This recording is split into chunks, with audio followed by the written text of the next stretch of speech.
Dans les régions semi-arides de l'Afrique, les eaux de ruissellement peuvent être transformées en ressources productives grâce à la récupération des eaux.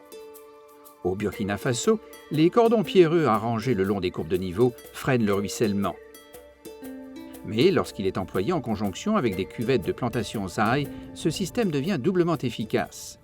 Fondé sur une pratique traditionnelle, mais améliorée par les agriculteurs et les agents de vulgarisation, ces cuvettes de plantation larges et profondes peuvent être utilisées en mode autonome ou mieux encore en combinaison avec d'autres mesures. Dans un cas comme dans l'autre, leur action est la même. Elles capturent les eaux de ruissellement qui s'écoulent en surface. Les ailles sont creusées à la main avec une houe.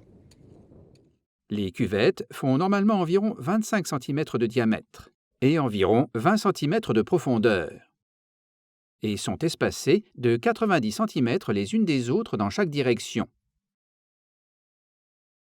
La terre excavée est placée en aval du trou.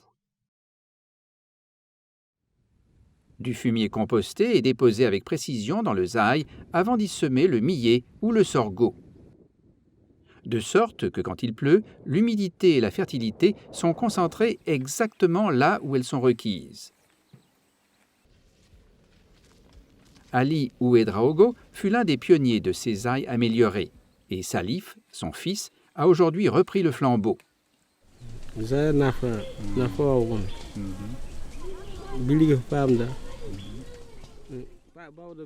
Les avantages du zaï sont nombreux.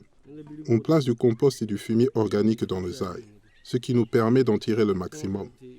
On cultive des céréales et du niébé, et les résidus de culture fournissent du fourrage pour les animaux.